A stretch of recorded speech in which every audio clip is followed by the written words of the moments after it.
So when I found out Ronnie got sick, he was really weak. This was this was in the very beginning. We had physical therapy here. Doreen got us physical therapy. I think they might have been here 4 times before Ronnie got sick and had to come home to hospice. The hospice was the greatest thing. Ronnie was in the hospital 2 weeks. When I found out that he needed hospice, I know Doreen, I realized that I needed to take him home where he wanted to be. I brought him home, and they were like out in the driveway. I don't want to cry though. They were out in the driveway waiting for me. And it was I even said, if something could go so smooth for an end-of-life journey for somebody, it was smooth. I wasn't scared.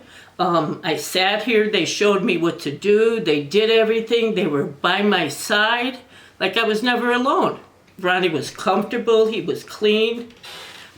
I gave Ronnie a bath after he died with Doreen. So it was okay. It was very, I even said for the first time it's not a pleasant thing to go through, but for the first time to have to go through a journey with myself and my family, I was okay. I mean, it was tough, it was scary, but I wasn't scared because they were here. They were like by my side every minute of the day. They taught me how to give Ronnie medicine. So it was like comforting with them. And without Sam and Holly, I see Holly and I saw Holly at Doreen's mother's wake. Oh, I couldn't wait to hug them. They pronounced my husband dead, So it was a comforting thing for me. So I'd give them a 5-star. If I ever needed anybody, I've spoken to people that also have had traditional, and they have nothing but good things to say.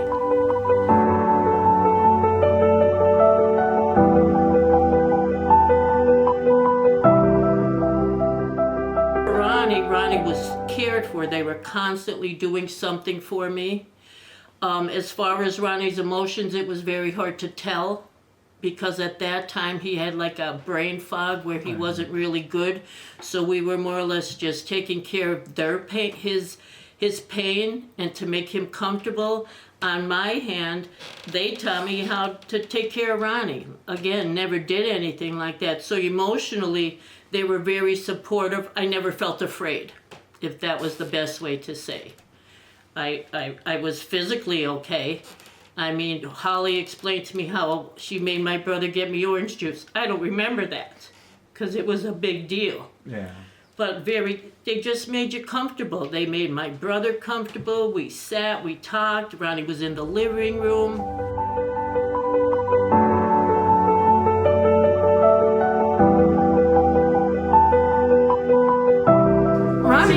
Ronnie's pain at the end, he came home on a Tuesday. When I spoke to Holly about it, she said it could be a week to 2 weeks, which was going to be a long time. Wednesday, they were here. They showed me how to do this. I had to draw up a will. Ronnie got sick suddenly on me. But they were constantly here for me to do all that stuff, to get me through everything, not to be afraid. I always say that I don't want to say scared, but they gave you like so much positivity that you're going to be okay. That you were okay.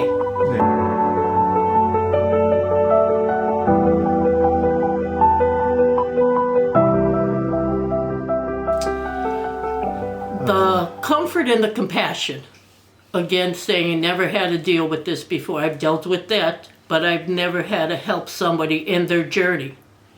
And how could something so sad be so comforting and positive? There was nothing, I mean, it was a big deal. Ronnie took his last breath. They were standing right by my side. And to think of that now, I could sit here and talk about it, and it was perfect. I hate to say that something like that could go so smooth, but it was smooth. It was just, until this day, I feel like they're still family.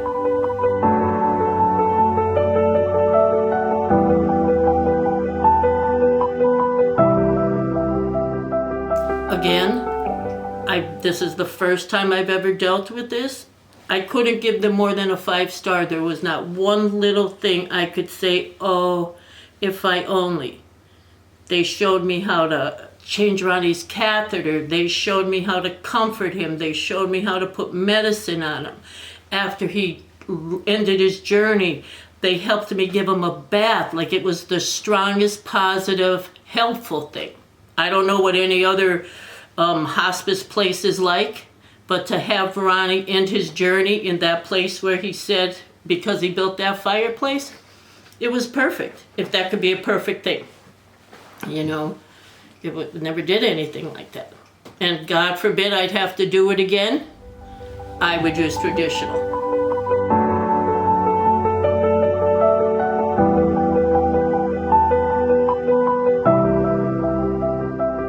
Support app, they always checked on me. They sent me a beautiful card with Ronnie's picture on it.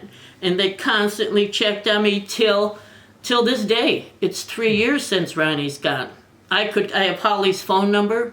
They felt like another thing I thought about, how it's like a job for them. They didn't make it seem like a job. They came in like they were like your instant family. They're going to help you through this. They're going to take care of you. And didn't know them. I don't even know their last name. I have Holly and Sam cemented in my head. I don't even know. We didn't know them. They were like the best. You see them now, you want to hug them. So I couldn't, like I said, I would refer them just because I've had other things in my life that I don't want to refer somebody to that didn't go the greatest. I have doctors that I'm not very happy with, but there's no negative part of traditional. None.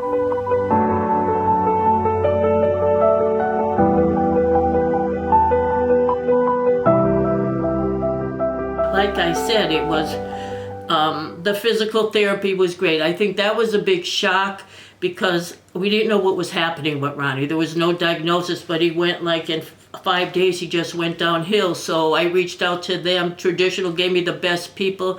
They came and gave Ronnie physical therapy. But that was like a little bit of a fog for me because then the hospice thing. When I sat at the hospital, when I called Fox Chase and they said there was nothing they could do for Ronnie. Yeah. That was scary.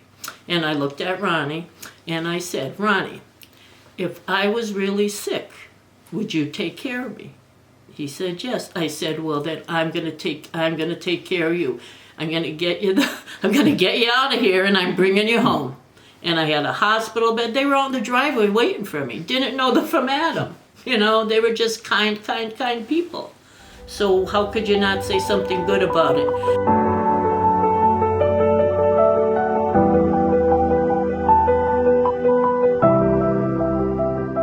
There's certain memories I could talk about. Being down the beauty shop when Holly came running down the steps for me. I didn't know Ronnie was gonna end his journey that Friday morning. I was down doing hair. My girlfriend was here because I wanted to work. I had my own business. I wanted to work a little bit. I was back and forth to the hospital.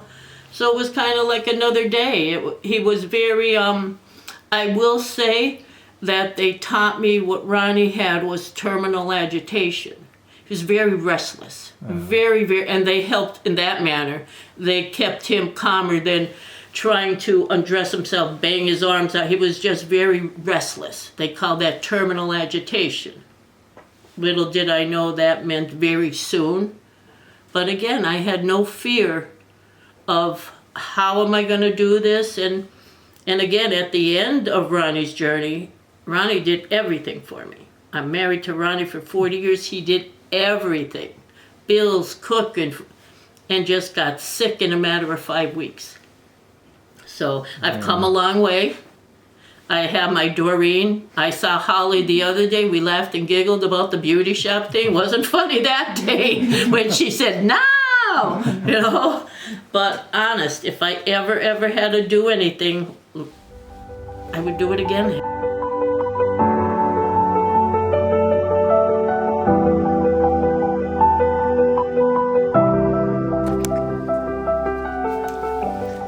And after Ronnie passed away, I got this beautiful card. It's absolutely beautiful. And there's my Ronnie. And it says, those we love don't go away. They walk beside us every day. Unseen, unheard, but always near. Still loved, still missed, very dear. Traditional hospice. It doesn't get better than that. It really doesn't. Love them. I do. I love them. They're like family.